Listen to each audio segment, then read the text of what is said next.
Welcome back into the GSMC Sports Podcast, where we are now going to be breaking down my NFL tier list for heading into week 3. Now, for our video viewers here, what you see on the screen right now is where we were at headed into week 2, just sort of highlighting it in terms of sort of where my opinions were at there, holding me a little bit accountable as well so that I'm not talking out of both sides of my face here. But ultimately now diving into what we have headed into week 3, I think that the top is a lot more condensed in comparison to what we saw last week, and that is for a couple reasons. The San Francisco 49ers obviously lost this past weekend to the Vikings, a game that not a lot of people were sort of proposing that result. They have some key injuries. Christian McCaffrey going to be out for longer than initially anticipated, and Deebo Samuel dealing with a calf injury that is expected to keep them out for a couple weeks. And while the Chiefs did win this past weekend, and they are absolutely still the team to beat, they could probably be on a tier by themselves. In terms of where they are currently at, Isaiah Pacheco fractured his fibula, meaning that he is going to be out for at least 6 weeks, and there is a chance of being out even longer. And the reality for the Chiefs, yes, you have Patrick Mahomes, and he is still good enough to probably carry the Chiefs to a 12-13 win season by himself. It does sort of open up a gaping hole in terms of what their identity has been up to this point, considering the fact that Mahomes really hasn't been excellent to begin the 2024 season. Now, I still think he's the best quarterback in the league by a significant margin. I'm not worried there.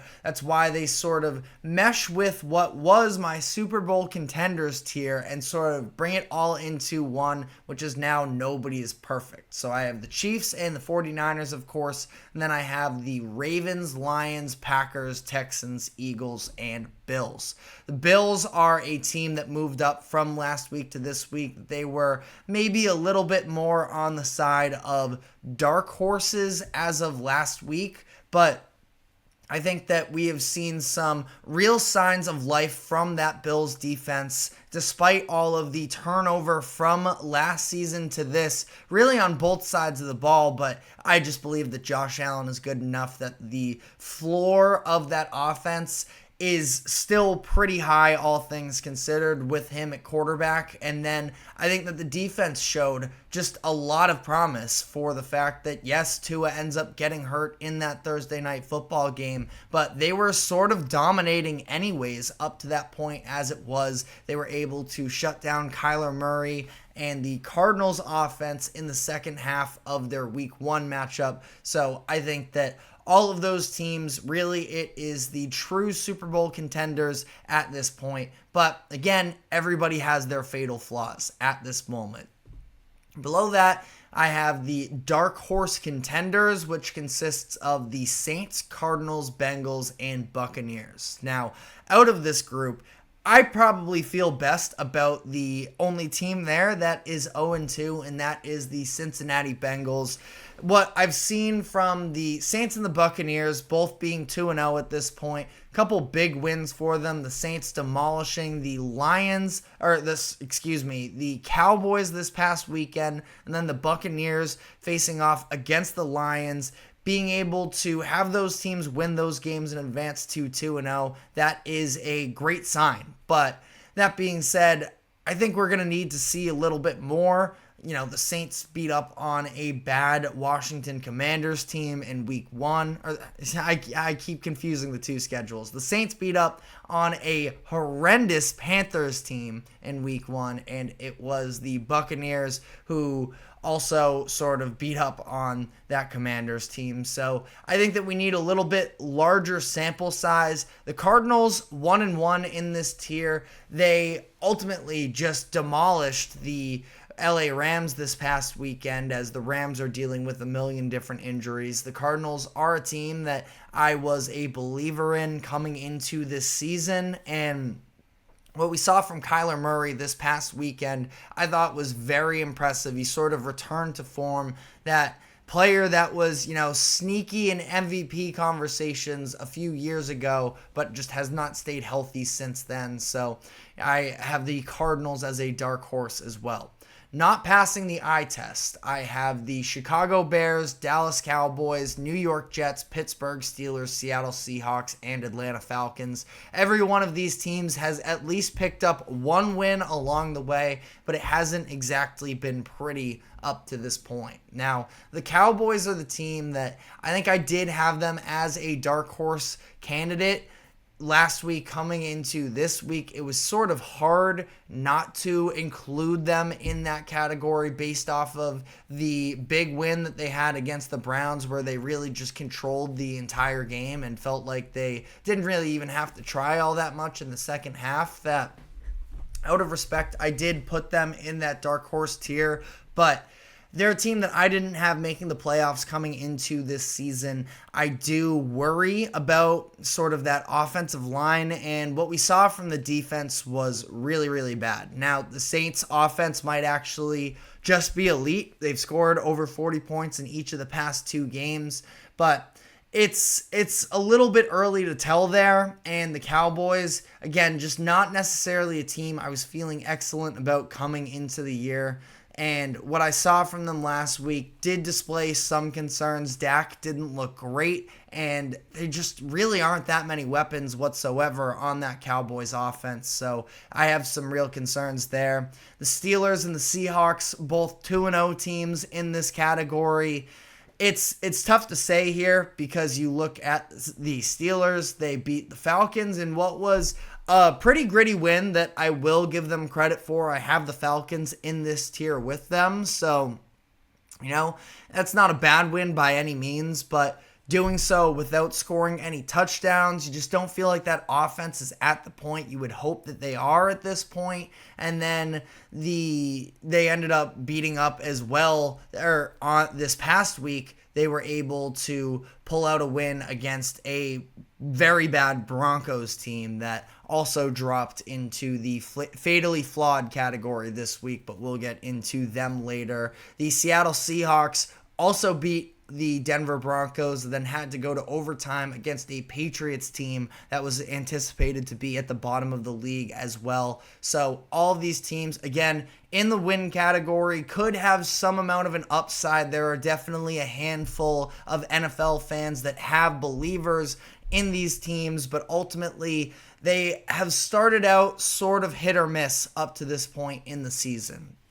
Then tier 4, talented with serious concerns, I have the Dolphins, Rams, Jaguars, Browns, and Colts. These are all teams that, again, were sort of in that idea of they have playoff upside. I even had the Jaguars maybe a little bit higher in terms of could potentially put together a run, but the Jaguars have been a mess up to this point as they fall to 0-2. They're on 3 straight halves of football now where they have not looked good whatsoever. Yeah, you can play the game of if Travis Etienne doesn't fumble out of the end zone in the second half of that Jaguars game, maybe that turns out differently, but listen, we play the results here. It is what it is. And they have a very difficult schedule ahead of them on the road against Buffalo and Houston in upcoming weeks. They have to steal at least one of those games. So I'm concerned with the roster, and I'm also concerned about the schedule ahead for them. Browns are still in this category, in my opinion. Just the fact that, yes, they ended up beating the Jaguars, but I do feel like to some degree it's more about the Jaguars than the Browns themselves. Deshaun Watson did look better in this game, so if you have faith in them, my whole idea coming into this season is I thought the Browns were going to be a team that won double-digit games, that they just need average quarterback play from Deshaun Watson, and that defense is good enough to be able to help carry them to a postseason berth. That's sort of what we got in this game against the Jaguars. Deshaun Watson, again, was fine. Wasn't excellent. Definitely wasn't, the level of play that his contract would hope for him to play. But they just need stability at that quarterback position. That's sort of what they got from Watson this past week. So I think that they are there as well. Colts could be even a little bit more so in that potential to be scrappy tier, one tier down, but a lot of people were believing in the Colts anyways. Anthony Richardson is still just largely an unknown, I would say, in the NFL. Not a ton of playing experience, even going back to college as well. They have an excellent run game between him and Jonathan Taylor, a very good offensive line. I like their receivers a lot as well, but 0-2, losing to Malik Willis, those are definitely serious concerns in my eyes, which brings me to Tier 5, potential to be scrappy. I have the Patriots, Vikings, Chargers, and Raiders. Two teams sort of moved up from that bottom tier into this week's Tier 5, and that is the Patriots and the Raiders. The Raiders, nothing scrappier than sort of the way that the Raiders were able to win this game this past weekend against the Ravens, where in the second half they played very good defense. They were sort of able to just scratch and claw this one out. No running game whatsoever, but it took Gardner Minshew of all people, where you're not going to necessarily trust on a week-to-week basis, but it does feel like with Gardner a little bit, anytime you count him out, he does just sort of throw his name back in the discussion of quarterback that can win you games. Antonio Pierce was a really bad week one for him. The punt decision late in the fourth quarter, that was what a lot of people were pointing to, saying he isn't ready for the moment. Well, he had his team ready in this game. This is a team that you can tell internally they believe in themselves, and that just might be enough for them to win games. But I did also have the Patriots moving up from last week to this week, despite losing a game, but that's playing a Seattle Seahawks team that was a 3.5-point favorite. This game was at home for the Patriots, and in both of these games, I think that they showed the recipe. Now, defense, not quite as good as you would necessarily hope, but I think that the ultimate strategy for the Patriots is dominate the run game. That's what they've been doing up to this point with Ramondre Stevenson. Antonio Gibson, who was an under-the-radar pickup for them, he had an additional 95 yards on the ground. So the two of them looked excellent. The defense was good enough. The passing game, the second half, we saw it really fall off, but that was also when the running game really started to pick up. So I think that they can hang around in games. Definitely don't anticipate them being excellent, but they can win a handful of games this season. And then the Chargers, by the way, who are 2-0, but they haven't necessarily beaten anyone either. The Raiders and the Broncos are their two wins, so they could even maybe work their way up to a higher tier. I wouldn't quite put them on tier 2 with those other teams that I currently have, but if you want to talk about dark horse, that's sort of the entire hope for this Chargers team moving forward here. And then also Vikings as well. I talked about, I really like the infrastructure. I really like Kevin O'Connell, and Sam Darnold has been playing pretty good football for them up to this point. So all scrappy teams there. And then fatally flawed, I have the Titans, Giants, Panthers, Commanders, and Broncos. Broncos moving down from last week to this week. Sean Payton, I was trying to give him the benefit of the doubt up to this point, but that offense just looks disastrous. Sean Payton really hasn't been helping anything out, but there's also just such a lack of weapons on that Broncos offense that I have a really hard time sort of believing in them. Defense has been sort of punching above their weight class, so I will give them credit for that, but they are fatally flawed in the fact that their offense is just not good.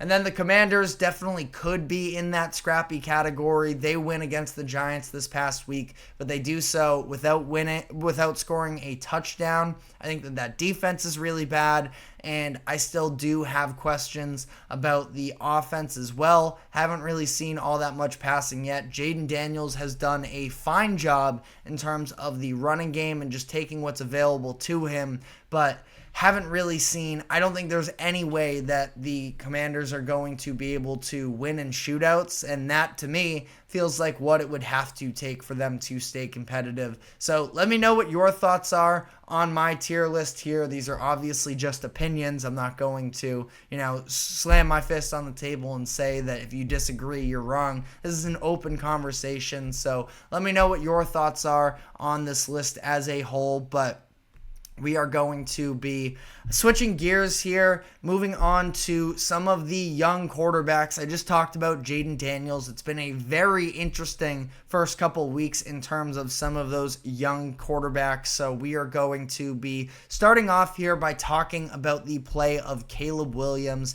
as he has sort of struggled out of the gates for Chicago through his first 2 weeks, and we'll be discussing what level of concern there should be for Caleb at this point. But before we get into that, we are going to take a quick break. Do not go anywhere. We will be right back.